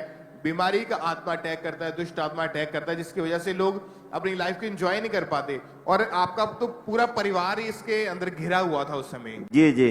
उस समय और मैं इसके लिए मेरा फाइनेंशियल भी बहुत कमजोर हो गया था, क्योंकि मैं काम में नहीं जा पाता था और मेरे रिश्तेदार बोलते थे कि दिन भर घर में सोता रहता है, कोई काम धंधा नहीं करता है। लेकिन मेरे अंदर क्या चल रहा है, क्या प्रॉब्लम मेरी चल रही है, मेरा प्रॉब्लम कोई भी नहीं जानता था। आपने किसी को बताया था इस प्रॉब्लम के बारे में कि ये डर का आत्मा अटैक करता है, यही चीज होती है? जी नहीं बताया मैंने। ये आपके अपने अंदर ही था? जी। ओके, आपको यहाँ का कब और कैसे मालूम हुआ? मेरे एक ब्रदर और भाई भी हैं, संजीत सिंह, जो प्रभु यीशु मसीह को पहले से मानते थे। वो मुझे बार बार ये बताते थे कि तुम इधर उधर डॉक्टर के पास जाते तो ये इलाज कराते हो, प्रभु यीशु मसीह में आ जाओ, तब वहाँ पे सब बीमारियाँ तुम्हारी अच्छी हो जाएगी। लेकिन मैं बड़ी जाति में होने के कारण मैं थोड़ा डरता था कि लोग क्या कहेंगे, क्या ये करेंगे, इसके लिए मैं उनके बातों को इग्नोर कर देता था। लेकिन जब मेरी फैमिली बहुत ज़्यादा बीमार हो गई और मेरे पास पैसे की भी कमी थी, तो मैं उनको फ़ोन किया कि भाई मेरे लिए आप प्रे कर दो जिससे मेरी पत्नी अच्छी हो जाए। फिर उन्होंने ऑनलाइन प्रे कराया अंकुर न्यूरो मिनिस्ट्री से और तब से मेरी फैमिली अच्छी भी हो गई। और जो इंश्योरेंस मेरा पास नहीं होने वाला था, एडमिट कराया था, वो भी पास हो गया और तब से हम लोग अच्छे हैं, परमेश्वर में आ गए हैं। परमेश्वर ने हमें बहुत ब्लेस किया है और मैं अभी परमेश्वर कितने समय से आप बिल्कुल आजाद हैं इन चीजों से? 2022 से। मतलब उसके बाद 2-2.5 साल 3 साल के करीब हो चुका है जी। कोई अटैक नहीं हुआ उसके बाद? जी, जी, जी, फैमिली बिल्कुल ठीक है, एकदम कोई सही। बीमारी का आत्मा अटैक नहीं जी। करता, पूरी फैमिली को परमेश्वर ने सेव किया है। जी। तारीफ करें कलीसिया परमेश्वर का, थैंक्स करें जोर से तालियों के साथ उस जीवित परमेश्वर के नाम को महिमा दे इस डिलीवरेंस के लिए। ये भाई बता रहे कि मुझे डर था कि अगर मैं चर्च जाऊंगा कहीं मुझे कुछ लोग बोले ना, और आप इन चीजों से आजाद होने के लिए सब तरफ घूम चुके थे। जी जी, एक्सरसाइज से लेके होम्योपैथी एलोपैथिक सब कुछ कर चुका था मैं, पर कुछ भी फर्क नहीं था। कुछ फर्क नहीं पड़ता था। चर्च में आए? जी, जब से मैंने परमेश्वर को अपने अंदर ग्रहण किया, चर्च में आया, मैं ऑनलाइन मीटिंग अटेंड की, तब से हम लोग सभी चंगे हैं। मेरे पूरी फैमिली जो मेरे बाल बच्चे हैं सभी प्रभु यीशु मसीह पे विश्वास करते हैं। हम लोग छपरा ब्रांच में जो यहाँ का एनएम ब्रांच है उसमें मैनेजमेंट टीम में हम लोग हैं और वहाँ पे परमेश्वर की सेवा करते हैं। अभी आप परमेश्वर की सेवा करते हैं वहाँ जी। पे। तारीफ करें एक बार जोर से तालियों के साथ उस जीवित खुदा के नाम को महिमा दे ऊंची आवाज में। इस बड़ी गवाही के लिए, इस बड़ी डिलीवरेंस के लिए सब परमेश्वर का थैंक्स करते जाएं।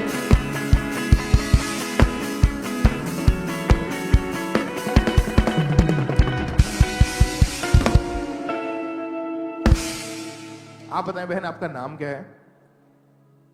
ਸਾਰੇ ਭੈਣ ਭਾਈਆਂ ਨੂੰ ਜੈਮ ਸੀ ਕਿ ਮੈਂ ਖੁਦਾ ਦਾ ਧੰਨਵਾਦ ਕਰਦੀ ਹਾਂ ਕਿ ਅੱਜ ਮੈਂ ਗਵਾਹੀ ਆਪਣੀ ਖੁੱਲ ਕੇ ਦਊਂਗੀ ਕਿ ਮੈਂ 2019 ਦੇ ਵਿੱਚ ਮੇਰੀ ਮੈਰਿਜ ਹੋਈ ਸੀ। ਮੇਰਾ ਨਾਮ ਰਜਨੀ ਹੈ, ਮੇਰੇ ਹਸਬੰਡ ਦਾ ਨਾਮ ਲਖਵਿੰਦਰ ਸਿੰਘ ਹੈ। ਮੈਂ ਬੇਸਿਕਲੀ ਬਟਾਲੇ ਸ਼ਹਿਰ ਤੋਂ ਰਹਿਣ ਵਾਲੀ ਹਾਂ, ਪਰ ਮੇਰਾ ਜਿਹੜੀ ਮੈਰਿਜ ਹੋਈ ਆ ਜਲੰਧਰ ਭੋਗਪੁਰ ਦੇ ਲਾਗੇ ਹੋਈ ਸੀ। ਤੇ ਮੇਰੀ ਜਦੋਂ ਫਸਟ ਬੇਬੀ ਹੋਇਆ ਸੀ ਤੇ आपकी मैरिज कब हुई थी? 2019 ਦੇ ਵਿੱਚ। ओके, 2019 में मैरिज हुई, उसके बाद क्या हुआ बताइए? ਉਹਦੇ ਤੋਂ ਬਾਅਦ ਸਾਡਾ ਫਸਟ ਬੇਬੀ ਹੋਇਆ ਸੀ, ਪਰ ਉਹ ਬੇਬੀ ਖਰਾਬ ਹੋ ਗਿਆ, ਐਕਸਪਾਇਰ ਹੋ ਗਿਆ ਸੀ। ਮੈਂ 2.5 ਮਹੀਨੇ ਦੀ ਪ੍ਰੈਗਨੈਂਟ ਸੀ, ਪਰ ਮੈਨੂੰ ਉਦੋਂ ਮੇਰੇ ਟੈਸਟ ਹੋਏ ਤੇ ਮੈਨੂੰ ਪਤਾ ਲੱਗਿਆ ਕਿ ਮੈਨੂੰ ਲੀਵਰ ਦੀ ਕੋਈ ਪ੍ਰੋਬਲਮ ਆ ਗਈ। ਤੇ ਮੈਂ ਖੁਦਾ ਦੇ ਵਿੱਚ ਡਟੀ ਰਹੀ, ਇੰਨੀ ਕੁ ਪ੍ਰਾਰਥਨਾ ਕੀਤੀ ਖੁਦਾ ਦੇ ਵਿੱਚ, ਖੁਦਾ ਜਾਣਦਾ ਮੇਰਾ ਕਿ ਮੈਂ ਰੋ ਰੋ ਕੇ ਖੁਦਾ ਨੂੰ ਕਿਹਾ ਕਿ ਖੁਦਾ ਕਿ ਮੇਰੀ ਜਿਹੜੀ ਆ ਸ਼ਰਮਿੰਦਗੀ ਆ ਦੂਰ ਕਰਨੀ ਹੈ ਖੁਦਾ। ਫਿਰ ਅਸੀਂ 2022 ਦੇ ਵਿੱਚ मेरे पापा जी ने प्रार्थना की थी। पापा जी इत्थे खड़े सी, मैं उत्थे खड़ी सी। पापा जी ने दूरों मैनू देखिया कि मैनू इदां दी प्रॉब्लम हो गई कि मेरे बच्चा खराब होने दे बाद मेरे इत्थे दर्द हुंदी ही, इन्नी क ज़्यादा दर्द हुंदी ही। मैं खुदा नू कहंदी ही खुदा ये दर्द मेरे ठीक कर, पर मैं रो रो के खुदा नू सारी रात रोंदी ही अपने हसबैंड दे नाल कि मैनू की हो गया। मैं चंगी भली सी ते मैं बहुत प्रार्थना करती सी कि खुदा ने इदां कीता कि एक दिन खुदा मेरे मतलब प्रोफेटिक वर्ड पापा जी ने कीते कि इत्थे एक भैन आई है जिहदे खब्बे पासे इत्थे पसली दे विच दर्द हुंदी है। मैनू पता लग गया कि मेरी गवाही है। मैं जिद्दां इदां पुलपट ते लागे अगे आ गई, पापा जी ने मैनू दूरों वेख्या ते मैं उत्थे डिग गई। वो दर्द जिहड़ी तुसीं मन्नो खुदा जानदा, वो दर्द मेरी दिनां विच ठीक हो गई। उस तो बाद 2022 ਦੇ ਵਿੱਚ ਮੈਨੂੰ ਬੇਟੀ ਮਿਲੀ। ਮੈਂ ਖੁਦਾ ਦਾ ਨਾਮ ਰੱਖਿਆ ਦਾ ਬੇਟੀ ਦਾ ਗ੍ਰੇਸ। ਮੇਰੀ ਬੇਟੀ 2022 ਦੇ ਵਿੱਚ ਹੋਈ ਬੇਬੀ ਗਰਲ ਤੇ 2022 ਤੋਂ ਬਾਅਦ 2024 ਦੇ ਵਿੱਚ ਫਰਵਰੀ ਮਹੀਨੇ ਮੈਨੂੰ ਮੇਰੀ ਬੇਟੀ ਬਹੁਤ ਛੋਟੀ ਸੀ, ਪਰ ਮੈਂ ਮਤਲਬ ਜੋ ਸੈਕੰਡ ਬੇਬੀ ਮੈਂ ਪਲਾਨ ਕਰਨਾ ਸੀ ਤੇ ਉਹ ਮੇਰਾ ਪਲਾਨ ਥੋੜਾ ਲੇਟ ਸੀ ਕਿ ਮੈਂ ਸੋਚਦੀ ਸੀ ਕਿ ਮੇਰੀ ਬੇਟੀ ਥੋੜੀ ਵੱਡੀ ਹੋ ਜੇ, पर मैनू खुदा ने मतलब ब्लैस किया। मैं दोबारा फिर 3rd टाइम प्रैगनेंट हुई। तो जो मैं प्रैगनेंट हुई तो मैनू सारे कहन कि तेरी तो बेटी बहुत छोटी है, तो तू हुण किद्दां बच्चे नू मैनेज करेंगी। मैं कल्ली जलंधर खांबड़े इत्थे किराए ते रेंट ते भी रही हाँ। मैं 2-3 साल इत्थे किराए ते रही हाँ। फिर उस तो बाद खुदा ने सानू मतलब अर्बन स्टेट जलंधर किसी के घर दे विच कोठी दे विच फ्री लैन फ्री हजे भी उत्थे ही रह रहे हैं ही फ्री। मैं मेरा हस्बैंड ते मेरे बच्चे ते उत्थे सानू खुदा ने। आप मसीह में कब से हैं? यीशु मैनू मसीह 10 साल हो गए। और यहाँ कब से आ रहे हैं आप? इत्थे 10 साल ही हो गया मैनू। ओके, 2022 में परमेश्वर ने आपको बेटी के साथ ब्लेस Yes, किया। yes. उसके बाद आपके मन की इच्छा थी कि एक जो नेक्स्ट बेबी हो वो बेटा हो मेरे बेटा पास। हो, बिल्कुल, और इस बिल्कुल। चीज के लिए आप प्रेयर कर रहे थे। ਬਿਲਕੁਲ ਮੈਂ ਇੰਨੀ ਕੁ ਪ੍ਰੇਅਰ ਕੀਤੀ ਖੁਦਾ ਅੱਗੇ ਕਿ ਖੁਦਾ ਸਾਰੇ ਕਹਿੰਦੇ ਆ ਇਹ ਸਾਰਾ ਦਿਨ ਖੁਦਾ ਖੁਦਾ ਹੀ ਕਰੀ ਜਾਂਦੀ ਆ ਕਿ ਮੈਨੂੰ ਖੁਦਾ ਇਹ ਮੇਰੀ ਸ਼ਰਮਿੰਦਗੀ ਮੈਨੂੰ ਪਹਿਲੇ ਬੇਟੀ ਦੇਤੀ ਆ ਮੈਨੂੰ ਬਹੁਤ ਖੁਸ਼ ਆ ਪਰ ਮੈਨੂੰ ਕੋਈ ਇਹ ਨਾ ਕਹੇ ਇਹ ਸਾਰਾ ਦਿਨ ਪ੍ਰਭੂ ਯੀਸ਼ੂ ਦਾ ਹੀ ਨਾਂ ਲਈ ਜਾਂਦੀ ਆ ਨੱਚਦੀ ਰਹਿੰਦੀ ਆ ਖੁਦਾ ਦੇ ਵਿੱਚ ਖੁਦਾ ਮੇਰੀ ਇਹ ਚੀਜ਼ ਨੂੰ ਮਤਲਬ ਮੈਨੂੰ ਕੋਈ ਸ਼ਰਮਿੰਦਗੀ ਨਾ ਮਹਿਸੂਸ ਕਰਨੀ ਪਏ ਜਿਸ ਦਿਨ ਮੇਰਾ ਸਰਜਰੀਅਨ ਹੀ ਐਸਟੀਐਲ ਹਸਪੀਟਲ ਜਲੰਧਰ ਇੱਥੇ ਮੈਂ ਇੰਨੀ ਕੁ ਉਧਰੋਂ ਮੇਰਾ ਸਰਜਰੀਅਨ ਹੋ ਰਿਹਾ ਤੇ ਉਧਰੋਂ ਮੈਂ ਭਜਨ ਗਾ ਰਹੀ ਖੁਦਾ ਦਾ ਮੈਨੂੰ ਖੁਦਾ ਨੇ ਉਸ ਭਜਨ ਰਾਹੀਂ ਇੰਨਾ ਕੁ ਬਲੈਸ ਕੀਤਾ ਨਾ ਅੱਜ ਵੀ ਮੈਂ ਭਜਨ ਗਾਉਂਦੀ ਆ ਉਹ ਰਾਖਾ ਰੱਬਾ ਬਾਬਾ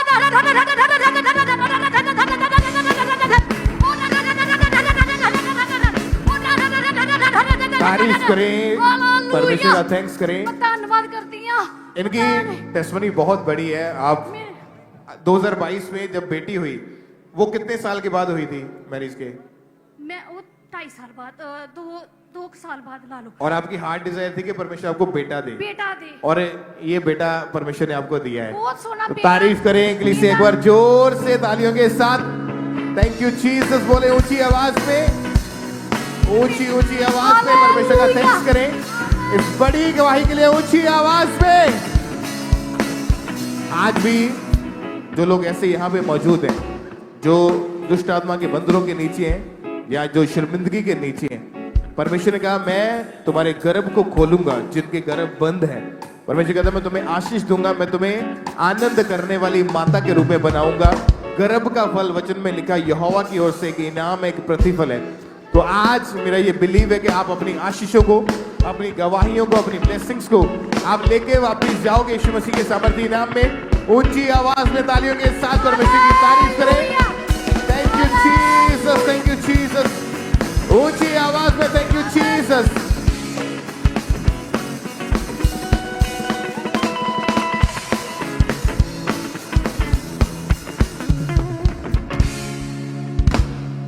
सिस्टर आप अपना नाम बताएं, कहाँ के रहने वाले हैं आप? मेरा नाम संगीता तिल्लासी है। मैं बालाघाट की रहने वाली हूँ, मध्य प्रदेश। ओके, आप हेल्थ डिपार्टमेंट में एज अ CHO की जॉब पर हैं? जी ब्रदर। ओके, क्या टेस्टमनी है आपकी, क्या रोग हुआ था आपको? ब्रदर जी मुझे 2020 से अर्थराइटिस था जो गठियावात कहते हैं हिंदी में। उसके कारण क्या होता था आपको, क्या नहीं कर सकते थे? ब्रदर जी मुझे इतना पेन होता था, बॉडी में फीवर रहता था, घुटनों में और जॉइंट में बहुत पेन रहता था। जैसे मौसम बदलता था तो इतना पेन रहता था कि मैं उठ नहीं सकती थी, और मैं यानी मैं आपको बता नहीं सकती मैं कितना पेन होता है। और वो जिनको अर्थराइटिस है वो समझ जाएंगे कि कितना पेन होता है इस बीमारी में। और उसके कारण आप घर का कोई काम नहीं कर सकते थे? जी मेरी बेटी घर का काम करती थी, मेरे हस्बैंड जी। और जो आप जॉब करते थे CHO की, उसके ऊपर भी आप जा नहीं पाते थे, काम नहीं कर पाते थे? काम करती थी सर, लेकिन ना क्या होता था कि मैं ड्यूटी जाती थी लेकिन बहुत गर्म कपड़े पहन के जाती थी और बहुत ज्यादा पेन रहता था, यानी एक शर्मिंदगी थी मेरी लाइफ में। और उसके कारण आपकी जो लाइफ थी वो पूरी तरह से मुश्किल में थी, मतलब परेशानी में थी लाइफ आपकी। और आपने कितने डॉक्टर चेंज किए उसके कारण? मैंने इस बीमारी के वजह से 3-4 डॉक्टर चेंज किए, और उनका एक ही कहना था कि अर्थराइटिस, रूमेटिक अर्थराइटिस वो कभी ठीक नहीं हो सकता। लगातार आपको दवाइयां खानी पड़ेंगी, ऐसे उनका कहना था। मैं इतनी मेडिसिन खाई हूँ कि मैं डाइक्लोफेनिक जो इतने इंजेक्शन और मेडिसिन खाकर ही ड्यूटी में जाती थी। उन्होंने बोल दिया था कि आपको जिंदगी भर, पूरी लाइफ दवाइयां खानी पड़ेंगी जी। और दवाइयां खाते थे लेकिन कोई भी आराम नहीं आ रहा था। जब तक दवाई खाती थी तब तक उसका असर रहता था, तब तक ठीक रहती थी, उसके बाद असहनीय पेन होता था। फिर अंकुर नरूला मिनिस्ट्री के बारे में कैसे पता चला? मेरी एक सिस्टर है, मेरे से बड़ी बहन है, वो हमेशा फॉलो करती थी पापा जी से, यानी जो भी यूट्यूब पे आते थे सारा कुछ यूट्यूब के सब माउंटेन प्रेयर में जुड़ती थी और सब कुछ यानी देखती थी यूट्यूब में। और मुझे भी कहा कि आप भी देखो और आप देखो और वहाँ पे जाओ एक बार खामरा चर्च, वहाँ इतने सारी लोग ठीक होते, आप भी ठीक हो जाओगे। ओके, जब आपकी दीदी ने आपको बताया तो आपने ऑनलाइन देखना स्टार्ट किया। जी ब्रदर। और उसके बाद आप चर्च आए और 20 अक्टूबर 2024 को हमारे स्पिरिचुअल मदर के द्वारा आपके ऊपर लेहन प्रार्थना हुई थी। जी ब्रदर। तो जब आपके ऊपर लेहन प्रार्थना हुई उसके बाद आपको क्या फील हुआ आपकी बॉडी में? जब मम्मी जी ने मेरे ऊपर लेहन किया तो मुझे इतना अच्छा महसूस हुआ, यानी एकदम ऐसा लग रहा था कि मैं फ्री हो चुकी हूँ पूरी तरह से। बहुत एकदम मैं आप लोगों को बयान नहीं कर सकती। उस समय से आज दिन तक मैं पूरी तरह फ्री हूँ। उसके बाद जब आप घर गए तो आपने काम करके देखा, सब कुछ करके देखा, लेकिन आपको कोई भी रोग नहीं था। जी ब्रदर, मैं अपना अनुभव में किसी को बयान नहीं कर सकती। जो मेरी लाइफ में शर्मिंदगी थी वो पूरी तरह से हट गई और मैं पूरी तरह से चंगी हूँ आज दिन तक। और किसी भी प्रकार का दर्द नहीं है, कोई मेडिसिन नहीं खाती, कोई डॉक्टर नहीं है। आज दिन तक मैं पूरी तरह से हील हूँ। हालेलुया, तारीफ करें सब जोर से तालियों के साथ। परमेश्वर के जीवित नाम को महिमा दें। इस गवाही के लिए परमेश्वर की तारीफ करें। तो अभी कितना टाइम हो गया कि आप पूरी तरह से हील हैं?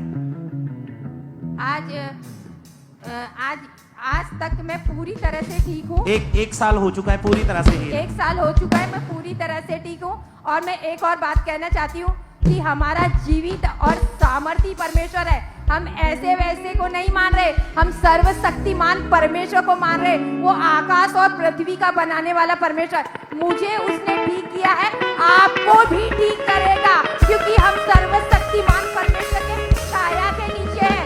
मेरा परमेश्वर जीवित है और सामर्थी है। हालेलुया, तारीफ करें सब जोर से तालियों के साथ। परमेश्वर के जीवित नाम को महिमा दें। क्योंकि बाइबल में लिखा है कि विश्वास करने वाले के लिए सब कुछ हो सकता है। जब आप विश्वास करते हैं तो परमेश्वर आपकी लाइफ में बड़े बड़े कामों को करता है। हालेलुया, क्योंकि हमारा परमेश्वर वो इम्पॉसिबल को पॉसिबल करने की सामर्थ रखता है। हालेलुया। तो सिस्टर, आप उन लोगों को क्या मैसेज देना चाहते हैं जो बीमारियों में है, जो रोगों में जकड़े हुए हैं? मैं एक ही मैसेज देना चाहती हूँ कि आप अड़े रहो और खड़े रहो, और पापा जी और मम्मी जी जो भी इंस्ट्रक्शन देते हैं आप लोग उपवास करो। क्योंकि मैं अपनी लाइफ में इतना उपवास करी हूँ। 1 साल के अंदर मैं जब से 30 साल हो गया मसीह में आई हूँ, तब से मैंने 2025 में जितने उपवास करे और जितने प्रेयर माउंटेन में जुड़ी हूँ, और इतना उपवास, आत्मिक जीवन मेरा इतना अच्छा हो गया है, मैं बता नहीं सकती। क्योंकि मेरा परमेश्वर जीवित और सामर्थी है, मुझे पूरी तरह से उसने हील किया, आपको भी हील करेगा मेरा परमेश्वर। हालेलुया, हालेलुया, तारीफ करते जाएं जोर से तालियों के साथ। परमेश्वर के जीवित नाम को महिमा दें। इस हीलिंग के लिए, इस गवाही के लिए परमेश्वर की तारीफ करें। जोर से तालियों के साथ परमेश्वर के जीवित नाम को महिमा देते जाएं।